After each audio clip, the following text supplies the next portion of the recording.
नमस्कार दोस्तों, कैसे हो आप लोग। उम्मीद करता हूँ सभी लोग अच्छे होंगे। तो आज 26 नवंबर के दिन सुप्रीम कोर्ट में हियरिंग थी। क्या हुआ, कैसे हुआ, सारी डिटेल्स को समझेंगे। गवर्नमेंट के जो लॉयर हैं उन्होंने अपना जो रिप्लाई दिया था गवर्नमेंट सुप्रीम कोर्ट में क्या दिया, और अब ये जो कहानी है, अब ये जो पूरी सिनारियो है, ये बदल चुकी है। कैसे है, क्या है, इन सारी मुद्दों पर हम अच्छे से चर्चा करेंगे। एक एक पॉइंट को समझिएगा। गवर्नमेंट का रिप्लाई क्या था, अब फाइनल क्या होने वाला है। फाइनल सुप्रीम कोर्ट की तरफ से अभी कोई भी डिसीजन नहीं आया है, लेकिन अब जो भी बची हुई उम्मीदें थी लगभग खत्म होने वाली है। सारी डिटेल्स को अच्छे से समझिएगा। यूं मानिए फैंटेसी प्लेयर्स के लिए ये दिल पर पत्थर रखने वाली बात है। आइए देखते हैं। एक एक पॉइंट्स को मैंने अच्छे से लिखा हुआ है। 26 November Supreme Court hearing on fantasy cricket, what happened, क्या क्या हुआ, इन चीजों को समझते हैं। सबसे पहले तो हम ये देख लेते हैं कि यहां पर केंद्र सरकार का सुप्रीम कोर्ट में बहुत बड़ा खुलासा हुआ है। केंद्र सरकार ने सुप्रीम कोर्ट को क्या रिप्लाई दिया है, इन्हीं रिप्लाई को अच्छे से, अच्छा खासा लंबा रिप्लाई है, छोटा मोटा नहीं है, अच्छे खासे हैं। तो इन चीज़ों को समझना जरूरी है ताकि आपका भी माइंड ये बिल्कुल एक्सेप्ट कर ले कि क्या हो सकता है क्या नहीं, और कमेंट जरूर कीजिएगा। तो देखिए, सबसे पहले क्या खुलासा हुआ। इन्होंने कहा रियल मनी ऑनलाइन गेम्स अब ये आतंक फंडिंग और मनी लॉन्ड्रिंग से जुड़े हुए हैं। सवाल सिंपल सा है और उसका जवाब इन्होंने ये बोला है कि रियल मनी गेमिंग एप्स के जरिए आतंक को फंडिंग मिल रहा है और मनी लॉन्ड्रिंग हो रहा है। कैसे? केंद्र सरकार ने सुप्रीम कोर्ट में कहा है कि रियल मनी ऑनलाइन गेम सिर्फ एक गेम नहीं, बल्कि अब यह राष्ट्रीय सुरक्षा का खतरा बन चुके हैं। सरकार ने कोर्ट को बताया कि इन गेम्स के जरिए आतंकी संगठनों को पैसे भेजे जा रहे हैं, मनी लॉन्ड्रिंग हो रही है, हवालों के जरिए विदेशों में पैसा भेजा जा रहा है और भारत के आर्थिक कानूनों को तोड़ा जा रहा है। तो रियल मनी गेमिंग ऐप की जो भी कंपनीज हैं, इन कंपनीज पे सुप्रीम कोर्ट का ये बहुत ही जबरदस्त का अटैक है। सच भी हो सकता है, क्योंकि अगर गवर्नमेंट कह रही है और इनको इनपुट भी मिले हैं, और कहीं ना कहीं कोई ना कोई ऐसी कंपनीज हैं जिसको हम लोग नहीं जानते हैं, जो अभी तक न्यूज में निकल कर नहीं आया है, तो ये चीज हुआ होगा तभी ये सामने बात आई है। और अगर बात सामने आई है तो आपको भी पता है कि मोदी सरकार और केंद्र सरकार का एक ही नारा है, जीरो टॉलरेंस ऑन टेरर। ठीक है, जहां पे बात आती है आतंकवाद की, वहां पे ये लोग किसी भी तरीके की कोई भी सुनवाई, कुछ भी सुनने को राजी नहीं है। तो अगर ये फंडिंग हो रही है, अब वो ड्रीम 11 के थ्रू था, माई 11 सर्कल के थ्रू था, मैं किसी भी कंपनी के बारे में नहीं कह रहा हूं कि वो टेरर फंडिंग कर रहे थे, लेकिन कहते हैं ना कि सच के पीछे भी एक कुछ चीजें होती हैं, तो वही है। इन सारी चीजों के वजह से, इन सारे टेरर फंडिंग, मनी लॉन्ड्रिंग, आतंक को बढ़ावा देना, इन चीजों को जो लोग जो गलत थे उनको तो ठीक है, वो गलत थे, वो तो बाहर निकल के आ गया होगा या उन पे कार्रवाई हो रही होगी, लेकिन जो सही थे उन्हें भी इसका खामियाजा भुगतना पड़ा है ये रियल मनी गेमिंग में। अब वो ड्रीम 11 को खामियाजा भुगतना पड़ा हो, माई 11 सर्कल को हो, MPL को हो, या फिर विजन 11 को हो, किसी को भी हो सकता है, लेकिन ऐसा कौन है जो ये टेरर फंडिंग कर रहा था? ये भी एक बहुत बड़ा सवाल है। इसका भी जवाब आज नहीं तो कल मिल जाएगा। दूसरा, इन्होंने क्या बोला, खुफिया एजेंसियों का इनपुट है। याद रखिएगा, खुफिया एजेंसियों का इनपुट है इस मामले में। ठीक है, कि गेमिंग एप्स अपराधियों का एक नया रास्ता खुल गया है। गेमिंग एप्स जो है, इनके जरिए अपराधियों का एक नया रास्ता खुल गया है। और अगर ऐसा है, अगर ये टेरर फंडिंग है, तो मैं इसका सरकार के साथ समर्थन में खड़ा हूं कि ये चीजें बैन होनी चाहिए। अब देखो, अब ये तो नहीं कह सकते ना कि कौन कौन है, कैसे कैसे है, तो उन्होंने सिरे से रियल मनी, जो भी पैसे का मामला जुड़ा हुआ, जो भी गेम था, उन सबको इन्होंने बैन कर दिया है। और अगर ये मामला सुप्रीम कोर्ट में सुनवाई होगी तो या तो ये लंबा चलेगा, मैं आपको आगे बताऊंगा क्या क्या होगा, एक एक करके सारी चीजों को समझते हैं। ठीक है, केंद्र ने सुप्रीम कोर्ट को बताया कि विभिन्न खुफिया और वित्तीय एजेंसियों के पास ऐसे क्लासिफाइड सबूत हैं कि ड्रग्स तस्करी का पैसा गेमिंग एप्स के जरिए घूम रहा है। याद रखिएगा, गेमिंग एप्स के जरिए ड्रग्स का पैसा, तस्करी का पैसा जो है वो घूम रहा है। क्रिप्टो के जरिए मनी लॉन्ड्रिंग हो रही है। छात्रों, गृहिणियों, जो घर की हाउसवाइफ हैं, बुजुर्गों के म्यूल अकाउंट्स का इस्तेमाल किया जा रहा है। और इसके बारे में मैंने अपने दूसरे वाले चैनल पे बता रखा है, अकाउंट्स के बारे में, फ्रीज वगैरह के मामले में ये मैंने इस बारे में डिस्कस किया है। इसके बाद क्रॉस बॉर्डर हवाला चैनल्स भी है, पैसा विदेश भेजने की गुप्त चेन पकड़ी गई है। और ये सारे के सारे रियल मनी गेमिंग एप्स के जरिए हो रहा था और यही वजह था कि गवर्नमेंट इसको बैन कर दी है। तो उन्होंने ये भी अपना एक रिप्लाई दिया है कि ये भी एक वजह है जिसके वजह से हमने इसको पूरी तरीके से मनी गेमिंग एप्स को बैन कर रखा है। अब देखिए, संदिग्ध ट्रांजैक्शन में जबरदस्त उछाल हुआ है। सरकार ने बताया कि सस्पिशियस ट्रांजैक्शन एसटीआर में बड़ा विस्फोट हुआ है। 2019 से 20 में सिर्फ एक एसटीआर था, लेकिन 2023 से लेकर 2024 में बढ़कर 239 एसटीआर हुआ है। ठीक है, और ये सस्पिशियस ट्रांजैक्शन जो है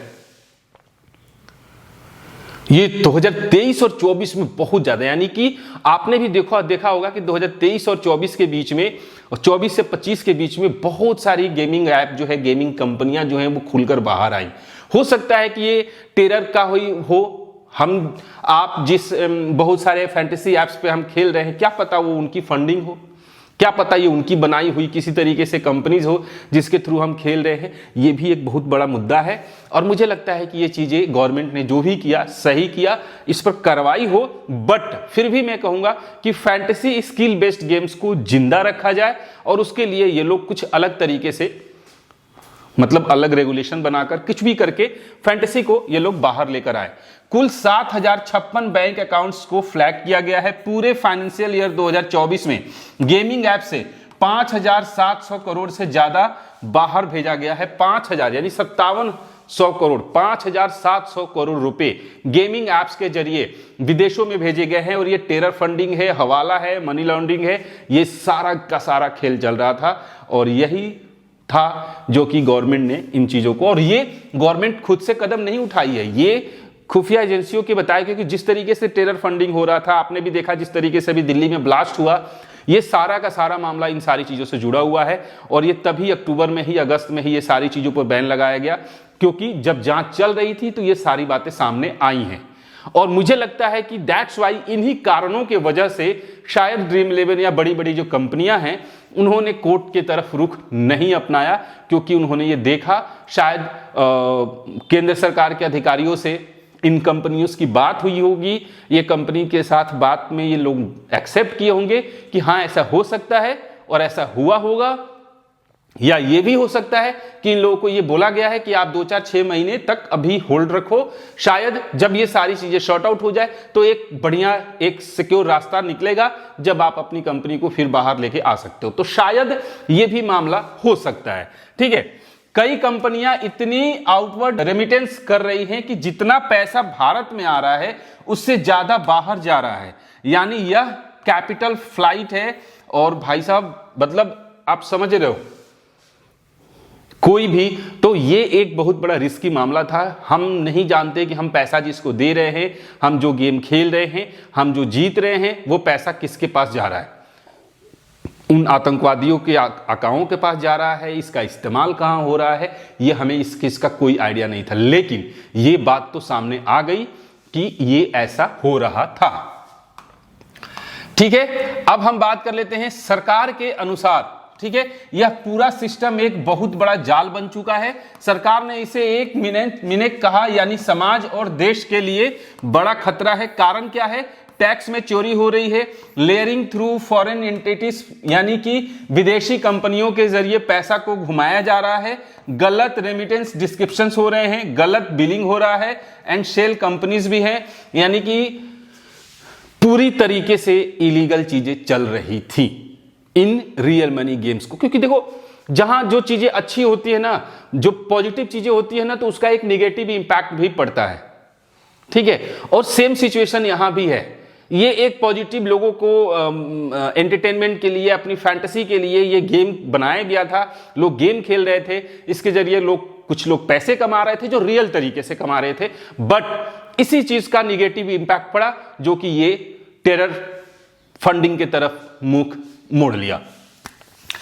अब गवर्नमेंट ने क्या कहा नेक्स्ट? गवर्नमेंट ने कहा सरकार में समाज में भारी नुकसान, मानसिक, आर्थिक और सामाजिक तरीके से सब नुकसान यहां पर हो रहा है। सरकार ने कोर्ट को बताया कि कर्नाटका में 32 आत्महत्याएं 2023 से लेकर 2025 जुलाई 2025 तक हुआ है, ठीक है। तेलंगाना में 20 हुआ है, तमिलनाडु में 30 प्लस, जिसके बाद जस्टिस चांद्रू कमेटी बनी और फिर पूरे देश में 45 करोड़ लोग जो हैं इन चीजों से प्रभावित हैं। यूजर्स हर साल 20,000 करोड़ से ज्यादा हार रहे हैं।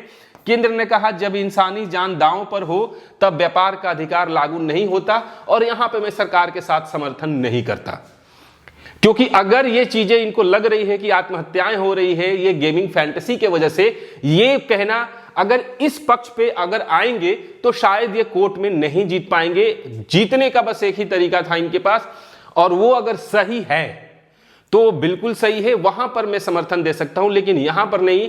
क्योंकि अगर ये चीजें हैं कि आत्महत्याएं हो रही हैं, तो आपको भी पता है कि रोड पर भी कितने एक्सीडेंट हो रहे हैं। आप लोगों को बोलो कि लोग 100 की स्पीड से गाड़ी ना चलाए, 50 की स्पीड से ज्यादा ऊपर कोई मोटरसाइकिल ना चलाए, 30 से 40 की स्पीड से कोई ना चले, शराबें बंद करो, क्योंकि बहुत सारे लोग, बहुत सारी औरतें इस वजह से भी आत्महत्याएं करती हैं क्योंकि उनमें घर में जो पीने के बाद जो मर्द हैं जो आकर लड़ाई झगड़े करते हैं, मारपीट होती है, झगड़े होते हैं, उस वजह से भी सुसाइड होते हैं।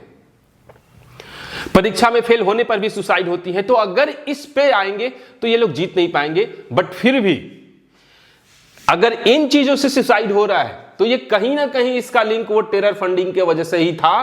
कहीं ना कहीं ये ऐसे गलत एप्स के चक्कर में पड़े थे जहां पर ये अपने मोटे पैसे गंवाए हैं और ये सुसाइड हुआ है। हर चीज की गहन जांच होनी चाहिए, और मुझे लगता है कि सुप्रीम कोर्ट जो है वो शायद री इन्वेस्टिगेशन करने के लिए इन चीजों पर, ये केस लंबा चल सकता है। मेरा मानना है ये केस जो है वो लंबा चल सकता है, और शायद अभी फैंटेसी का वापसी का मुझे रास्ता अब मुश्किल सा लग रहा है। अब हम बात करते हैं कि तो फिर गाइस हमारे पास तकरीबन 4 लाख लोगों का परिवार है, तो मुझे किस तरीके से किस चीज की वीडियोस आप लोगों के सामने लेकर आना चाहिए। देखो फ्री वर्जन में चल रहा है, उसी की वीडियो डालूं या नहीं डालूं, इसके ऊपर आप लोग कमेंट करना, या फिर मैं जनरल क्रिकेट के से रिलेटेड जानकारियां आपके सामने उपलब्ध कराऊं, इसके बारे में भी कमेंट में करो। या फिर एक और चीज है, क्योंकि यहां से खेलने वाले कमाने वाले दूसरे साइड में शिफ्ट होंगे। दूसरे साइड में शिफ्ट होंगे का मतलब आप समझ गए होंगे कि वो लोग क्रिकेट तो खेलेंगे, क्रिकेट से पैसा तो कमाएंगे, बट दूसरे तरीके से कमाएंगे।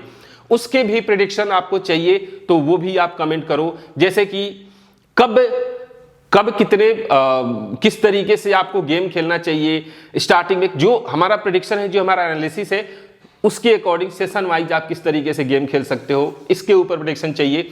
पूरी टीम की जानकारी, कौन सी टीम कमजोर है, कौन सी टीम स्ट्रांग है, कौन सी टीम के जीतने के चांसेस कब है, कौन सी टीम के स्टार्टिंग के जो टॉप ऑर्डर है वो फ्लॉप हो सकते हैं, कौन सी टीम ऐसी है जो कि टॉप ऑर्डर 2 से 3 विकेट पर ही वो मैच जीत सकते हैं। इस तरीके के एनालिसिस वीडियो आपको चाहिए तो भी मैं आपको दे सकता हूं, लेकिन आपको कमेंट करने पड़ेंगे क्योंकि बहुत सारे अब मैच आ रहे हैं। अब आइए, सरकार का बड़ा कानूनी तर्क क्या है? सिंपल सा है, रियल मनी गेम का मतलब ये है कि ऐसा व्यापार, ठीक है, ये ऐसा व्यापार जो संवैधानिक रूप से संरक्षित नहीं, जैसे शराब, तंबाकू, जुआ आदि, ठीक है, तो ऐसे व्यापार को ये लोग सरकार जो है वो बंद करना चाहती है, और इसमें शराब भी शामिल है। तो क्या गवर्नमेंट इसको बैन करेगी?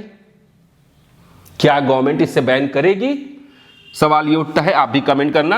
डिजिटल रेगुलेशन, यूनियन गवर्नमेंट जो है, ठीक है, का अधिकार है डिजिटल रेगुलेशन करना, ठीक है। कंपनियां राज्य का भी कानून जो है, राज्य का कानून जो है वो नहीं मान रही है, और केंद्र का भी कानून नहीं मान रही है। चूंकि नहीं मान रही है, रीजन ये है क्योंकि सिंपल सी चीज है, कोई कानून था ही नहीं। यही तो वजह है कि इतनी सारी ये गेमिंग कंपनियां जो है मार्केट में आई और आकर टेरर फंडिंग की, क्योंकि इससे पहले कोई कानून था ही नहीं। तो नहीं मान रही, चाहे वो राज्य का कानून हो या केंद्र का कानून हो, यूनियन गवर्नमेंट का भी ये लोग बात नहीं मान रहे हैं। इसे सरकार ने कहा blowing hot and cold matter ये है। सरकार ने यह भी साफ किया कि सभी गेमिंग जो है वो बैन नहीं है। अलाउड क्या क्या है, ई स्पोर्ट्स अलाउड है, नॉन मनी गेम्स जो है वो बिना पैसे का जो गेम है वो अलाउ है, नॉर्मल गेमिंग जैसे BGMI, free fire, COD without cash, ये सारे जो है वो अलाउ है। अब जो है मना कौन सी है, कौन कौन सा गेम्स के ऊपर सरकार का ताला लगा है, तो रियल मनी गेमिंग्स के ऊपर है। रियल मनी गेम्स है, पोकर है, रमी है, तीन पत्ती है, मनी बेस्ड प्रेडिक्शन जो ठीक है ना, पैसे लेकर जो प्रेडिक्शन वाला जो जितने भी ऐप्स है उन चीजों को के ऊपर भी ये लोग बैन लगाए हुए हैं। तो ये है टोटल मामला। अब सुप्रीम कोर्ट में बड़ा फैसला आने वाला है। क्या होगा, यह केस अब बन चुका है, ठीक है, कॉन्स्टिट्यूशनल बैटल है, कौन रेगुलेट करेगा, राज्य या केंद्र, सबसे पहला इस पे लड़ाई होने वाली है। दूसरा, डिजिटल इंडिया का सबसे बड़ा सवाल खड़ा होता है यहां पर। और तीसरा, गेमिंग इंडस्ट्री का भविष्य जो है, गेमिंग इंडस्ट्रीज का भविष्य जो है वो भी सरकार सुप्रीम कोर्ट के फैसले पर निर्भर है। सरकार के एफिडेविट ने साफ कर दिया है कि वे रियल मनी गेमिंग को राष्ट्रीय सुरक्षा प्लस वित्तीय अपराध प्लस सामाजिक नुकसान मानते हैं। अब कोर्ट का फैसला भारत के गेमिंग इकोसिस्टम को पूरी तरह से बदल सकता है। यानी कि सिंपली जो है, जो सुप्रीम कोर्ट का जो सुप्रीम कोर्ट में मतलब भारत सरकार के जो एफिडेविट दिया गया है उसमें सिंपल बोला गया है राष्ट्रीय सुरक्षा, वित्तीय अपराध और सामाजिक नुकसान, ये तीनों चीज शामिल है, जिसके वजह से ये इसे पूरी तरीके से बैन करने के पक्ष में हैं। तो ये है पूरा का पूरा मामला। सुनवाई जो है आज नहीं हुआ पूरी तरीके से, क्योंकि शायद चांस ही नहीं मिला, या फिर ये भी सिनारियो था कि ये जो एफिडेविट जो जमा किया गया था ये कल जमा किया गया, ठीक है, एक दिन पहले जमा किया गया, तो काउंटर करने के लिए जो गेमिंग एप्स के जो वकील हैं इनके पास समय नहीं मिला, तो शायद ये लोग उसके लिए भी समय मांगे होंगे कि हमें काउंटर करने के लिए, क्योंकि इतने सारे जब चीजें हैं तो उन लोगों को भी इसका पक्ष तो रखना पड़ेगा ना। जब आर्गुमेंट होगी तो दोनों पक्षों को उस साथ में उनको जवाब देना पड़ेगा कि भाई सरकार तो ये कह रही है, तो उनको इस चीज का सच्चाई भी सामने रखना पड़ेगा कि यह सही है, गलत है, या फिर इसको किस तरीके से वो लोग टैकल करना चाहते हैं, क्या रास्ता निकल रहा है। तो ये शायद लंबा चलेगा। तो आई होप आपको मेरी सारी बातें समझ में आ गई होंगी कि क्या है, कैसे है। अब जो फैसला होगा वो मैं आप लोगों को बताऊंगा। फिलहाल मैं एक हफ्ते के लिए बाहर जा रहा हूं। अब आप लोगों को इस चैनल पर किस तरीके के वीडियोस चाहिए कमेंट जरूर कीजिएगा। मिलते हैं फिर नेक्स्ट वीडियो में, तब तक के लिए जय हिंद।